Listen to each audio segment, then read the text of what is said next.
Welcome to Love for Life, the podcast for modern couples who want to build relationships that last while raising families that thrive. We're Nichole and Ben. Nichole's the expert and I am the other half of this partnership, bringing the everyday perspective of a guy doing the work alongside you. Every week we cut through the BS and give you the real tools for real life, because your relationship isn't just personal, it's the foundation for everything. Let's get into it. Hello everyone, welcome back to the Love for Life podcast. This week we have a listener question. So it reads, Ben Nichole, I don't really know how to say this without sounding like a horrible person. Dear, that's not a good start. It's always foreboding, isn't it? I'm 35 and had my first baby 9 months ago. Before he arrived, I had a brilliant group of friends. 5 of us, each of us have known one another since our early 20s. We've been through everything together, breakups, job losses, and even one of us losing their mum. Proper ride or die friends, the kind you think you'll have forever. But since having my baby, I've pulled away from them. Not because they've done anything wrong, but because I've changed. None of them have children, and every time I'm with them, I feel like I'm pretending to be someone I'm not anymore. They want to meet for drinks at 8 p.m. I'm in bed by 9. They're talking about their promotions and their city breaks and their dating apps, and I'm sat there with sick on my shoulder trying to remember if I ate today. One of them said, "You seem really different lately," and I wanted to cry because I am different. And I don't know how to explain it to them without sounding like I'm better than them or like I'm saying that their lives don't matter. That's not it at all. I just feel so lost, like I'm stuck between the person I am and who they want me to be in order to fit in. I haven't replied to the group chat much in the last month. 3 of them have messaged me separately asking if I'm okay, and I've just said I'm busy, sorry, which is kind of a lie. I am busy, but not too much to be able to reply to my friends. The truth is, I just don't know if I can be their friend anymore, as I'm not the same person. I feel really guilty about it, and I don't know what to do. I can't pretend nothing's changed when everything has. Am I the arsehole for disappearing and ghosting my friends? Not the arsehole at all, just in a different stage of life. Yeah, everything has changed. Yeah, you now have a dependent. You can't just go off willy-nilly. Obviously, not only that, you probably need to speak to your partner about how you're feeling, because they will be able to support you, because they'll probably be in the same boat of, I used to be this person, but now I'm a parent. And that's the big differentiator, is you have a person that depends on you. So no, you can't really go out and get drunk like you're in your 20s again. But I think that's part of growing up. I used to go out, and I am into my cars, so I used to go out driving late at night and stuff like that. And then I met you and we had our first, and that all changed. And I just didn't do that. I still have that as an interest, and I know that at some point my life may well roll back round to being able to involve our children in that, and that will come full circle. But it doesn't mean it's like it defines me, if that makes sense. Yeah, I think that you're just in a different stage of life to your friends, and that's inevitable. Like, everyone moves at their own pace. Don't look at it as a bad thing, which I don't think that this person is, but 100% speak to your spouse, because they're probably feeling exactly the same, and you may not have voiced it to each other, but you're there to support each other. So definitely speak to them, and maybe even speak to your friends and just be honest with them and say, look, I'm now a mother. I've got someone who's dependent on me. I can't just at the drop of a hat come out down the pub or clubbing or whatever. I can't come over for a boozy brunch or whatever it is and stagger home, because I have someone that needs me to be functional. Whereas by the sounds of things, they're still in that phase of you said Tinder and going clubbing, and they're in that. Other apps are available. I don't think she actually mentioned Tinder. But that being able to just sort of die on the sofa on a Sunday or a Saturday, it's a completely different part of your life. Just don't resent where you are, I suppose. That is the only thing I'd say. Don't allow them to make you feel that have done things too fast, or you're in the wrong spot, or you should be going out with them. You're clearly where you want to be. Otherwise, you wouldn't have had a child. Just voice it, I think, would be my advice. I've word vomited a bit here. No. I agree. She started this saying that she's a horrible person. You're absolutely not a horrible person. You have gone through a major life event that has changed you physically, emotionally, mentally forever. You can't undo it. And I think we massively underestimate what it does to us as a person when we become a parent, and especially for women who've got hormonal changes, mental changes. It takes 2 years for a woman's body to physically heal from giving birth. The change that you've gone through is monumental, and you will not be the same, and everything is different. And I don't think we acknowledge that enough, and we're sort of just expected to, go back to work after 3 months because that's the only maternity leave that we're given statutory. Do you know what I mean? There's this sort of expectation to just bounce back and to be who you were before and be able to be on it and get your figure back and have everything under control, and babies will fit in with your lifestyle and you can carry on with your career. Like, we're sold this kind of, you have a baby and carry on, and that's just not the reality. And I think you're now realizing that that's the case, but your friends, because they haven't had children, that's no disrespect to them, they will know that things are different.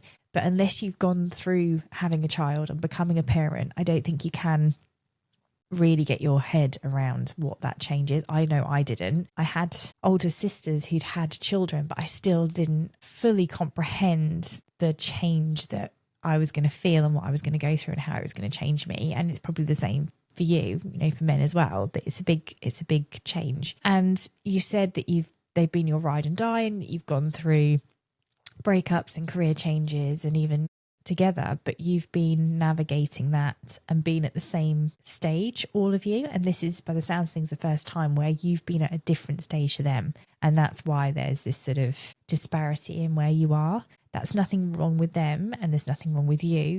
It is just the fact it's different. And sometimes it's acknowledging that's really painful, because they are good friends and they have been good friends and you've been a good friend to them, and there's nothing wrong with the friendship. It's just that, as you say, Ben, they're just at different life stages. And that can bring with it a lot of guilt when you feel like you're the person who's changed, so you're the person in the wrong, but you're not, and you're not horrible. They're not horrible for the fact they can't fully comprehend motherhood either. It's just a different life experience. And I know where you're at because I've actually been there myself. And I had an amazing friend who I still love to bits now, to be honest. But when we had our first, I realised our friendship was very much based on going out and drinking and going on holidays and partying. And I couldn't do that anymore because of the responsibility, because of, as you say, I can't die on a sofa watching Netflix the following day. So my priorities had changed, and we tried to keep the friendship going. But ultimately, in the end, we had to kind of accept that we still loved each other and we were still thought of a lot of one another, but we were just in different stages and it just didn't work anymore.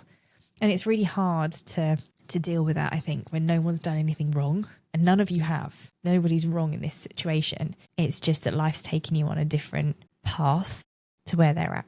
It doesn't mean you can't be friends, but I think we often also think that we have this sort of loyalty to our friends, that it has to always be the same and we have to show up in the same way we always have. And actually, maybe these are still your friends, but you're not going to see them as often, and it's going to be in a different setting, or there's going to be other friends that are going to take more of a priority at this stage, because you might find that actually you make other mum friends who you relate more to, and they're in kind of a similar stage of life to you. So it's easier to do things with the babies and do a play date or go for a coffee or whatever. And this is the thing, we're human beings, we like to connect with others. So you're going to connect with others that are like you. And at the moment, you're feeling the difference if your friends don't feel like they're like you, and you feel like that you're the problem, but you're not. And they can still be your friends, but they're just not going to be the friends perhaps you spend the same amount of time with. I agree with you that this is something all parents go through, when you have got somebody else who has just become a parent 9 months ago and who you can talk to about this and share this with and get their support, because chances are your partner's also going through a similar thing as you, and you'll probably find that there's other mums who are going through the same thing as you and trying to navigate this. And I would say it is definitely worth having the conversation with your friends. Don't just ghost them. You've been through too much together, and you think too much of them and they think too much of you, to just pull back. And I think that's also where the guilt is, because you don't know how to handle the situation. You're actually ghosting them, which we've all been ghosted, and it's a horrible experience. So I think that's the other thing, is to think about how you want to handle this. If it was boot on the other foot, how would you want to be treated? And I think saying like, I absolutely love you guys, you're my amazing friends, and we've been through so much together, but I can't do the drinking and things have changed for me, and I need to sort of step back and prioritize my own self-care and my baby, and I still want to see you guys, but I'm not going to be able to do the drinking, and I'm not going to be able to kind of come out and do the boozy. I mean, the friend I was talking about a minute ago, I remember them inviting me to a bottomless brunch for their birthday when our youngest was 3 or 4 months old. And I was like, and it was like up in London. And I said, I can't do it because I'm breastfeeding. I can't like leave the baby. And their answer was, that's okay, just bring it with you. I'm not bringing my baby into London for a bottomless brunch with a load of pissheads. But their answer was like, oh, that's fine, just bring the baby. He's like, no, that's not really appropriate. I think it was more the fact of the journey was like a 2.5, 3 hour round trip by train. Well, there was that as well. But didn't make it an easy decision. Like, again, well, it made it a no-brainer that you're not going to be doing that with the little one. But you're 100% right about the like ghosting. That is the harshest thing you can do if you speak to people and explain how you're feeling and what you're doing and what you're going through, as opposed to just going silent. Because then as well, the other person thinks, well, fuck you, or what have I done wrong? Like, why am I being punished? And they might not realise that you're struggling. Also, your friends are there to help you. They are your support network as well as your partner, like I said earlier, but they are a support network. So talking to them is massively important. Don't cut them off or cut your nose off to spite your face. Obviously, if they maintain that, oh, you need to come out for this, or oh, you need to come out for this, then yeah, maybe you are in a different spot. I didn't get that impression though. She said that like they've been really supportive and checked in and stuff. It's just that when they're together, they're having conversations about their dating and their careers, and she doesn't feel she can relate. But that's in that aspect, you can kind of relate because you have been in the dating scene with them. You know what their type is, what they like, what they're willing to accept, and you can hold them accountable for if you think that they're the same as you would do any other day. If you think that they're going awry or like this is a red flag, you can say to them, oh, I don't know about that. Like, I live precariously through them. Exactly. You could do that if it's not necessarily drinking. But again, as parents, like we've adapted how we go out. For instance, the other day we was out at our friend's house for dinner, and it was a lot calmer, and you have a nice meal and a couple of bottles of wine or whatever.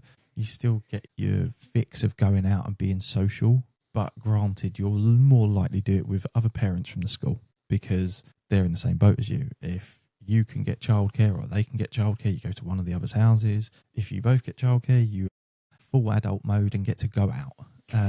But again, we're not going clubbing as much as like there's days where we both listen to music and go, oh, I'd love to go clubbing today. Or like at some point we know that we really can't unless we've got a really good amount of childcare. So, and a lot of people really struggle with that. We're quite lucky with our childcare. We've got so much help from Nick's mum and her family. A lot of people, they might have a bit of help for childcare. It might be like, oh, you can have one day or one weekend a month where I'll look after the kids, or one night or whatever it is. So I know that there are other people that struggle with childcare, and then it becomes really expensive because it's a case of a childminder and a taxi and all of the above. We were having this conversation yesterday, weren't we, with our friends, and they were saying like to go out is so expensive by the time you've factored in the babysitter and the taxi, and then that's before you've even spent a penny on actually going out for dinner or going for drinks or whatever you're doing. So yeah, it can be crippling if you've got a friend that's like randomly just offering you down the pub, or if it's a case of let's go shopping together and you go, oh no, I don't know, that I'd sort of say you could do that. You could spend that time with that person. You could have quality time. And as a friend, you can still be there to support them. And they don't know about what your woes will be. They won't know about the sleepless nights and about the having to get up and having puke all over you. But that's something that you can offload onto them. And then they may well ask you to check their Tinder or whatever profile and who they're talking to. But you can still support them in that. It's not a case of you're a different person. You need to shut that side of your life off. Yeah, that's a really good point. Is maybe it's sort of trying to pivot. Pivot. Maybe it's as a chance to kind of pivot your relationship and help your relationships evolve. In the fact that yes, you have changed. It doesn't mean that you can't be friends anymore. It means that you, as you say, Ben, can still do things together. Just not maybe the going out at night at 8 o'clock drinking, and you just need to let your friends know that you love them, you want to spend time with them, but that doesn't really work with looking after a child the following day. So can we perhaps meet earlier? Can we go for lunch? I can bring the baby. Can we do other things that allows me to still be included? And you guys can still go out and drink, but just know that I'm not going to attend. It's lovely that you invite me, but I'm not going to, just because of where I'm at the moment. And yeah, you don't have to cut off that part of your life just because it doesn't quite fit as well as it used to. And also there is kind of living precariously through your friends and having insight into that world. And just because it's not what you're doing now doesn't mean that you can't. And it doesn't mean that that's better than what you're doing either. There's not this comparison of they're high flyers and dating and whatever, and you're kind of at home with the baby, and therefore there's a less value on that. Your experience is just as valuable as theirs. And as you say, Ben, they can perhaps give you an insight or a perspective that you've not considered. And it doesn't mean that that's where you have to get all your support from. As I said, you've probably got other friends now that are popping up because you've got a baby. You will find that you'll start moving in other social circles, but it doesn't mean that you have to completely get rid of the existing one.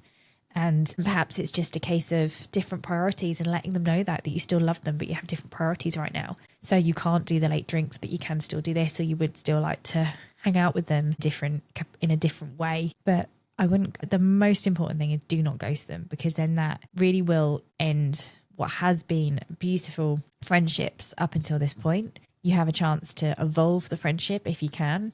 And it may be that you have to accept that you're just going in different directions, but you don't know that yet because you've not had the conversation with them. So give them the benefit of the doubt, explain how you're feeling, and see if you can kind of, evolve and change things amongst your friendship group to allow for the fact of this change that you've gone through. And if it ends up being a case of actually you just start to sort of drift, that's okay too. I think we get really rigid about our friendships and think that they have to be the same as they always were. And actually they don't. Sometimes friends are for a life. Sometimes friends are for a part of your life. That's okay too. 100% agree. Yeah, I think that's been put really nicely. Sometimes they are for all of your life. Sometimes they are for a period. And again, I've had it with friends where they've had kids and we've kept in contact, or our friendship has changed. I didn't see them as much. And then I've had kids, and then there's been like a catch up of like, Jesus, what on earth's this all about? And then you have, again, you circle back round and you're able to have conversations, and you've got more common ground than you even did before when you had an interest, or you went to the same school, or whatever it may be. You all of a sudden have a living interest. So yeah, your friendship can circle back round. So I think what you said, don't ghost, don't go quiet and just blank, because that is the harshest way of ending a friendship. Speak to them, say to them that I am so busy with XYZ, I would love to see you, can we do this? And if they go, it's not really my scene, then go, okay, that's fine. But you've given that option, and put that olive branch out as to what you can do, and there may well be a compromise there or something like that, but certainly speak to them. I hope you found our advice helpful. Please let us know how you get on. We really hope you do well. And whatever way it goes, I'm sure you'll have new friends and old friends come back and let us know. We hope you enjoyed this episode, and we will see you all again next week.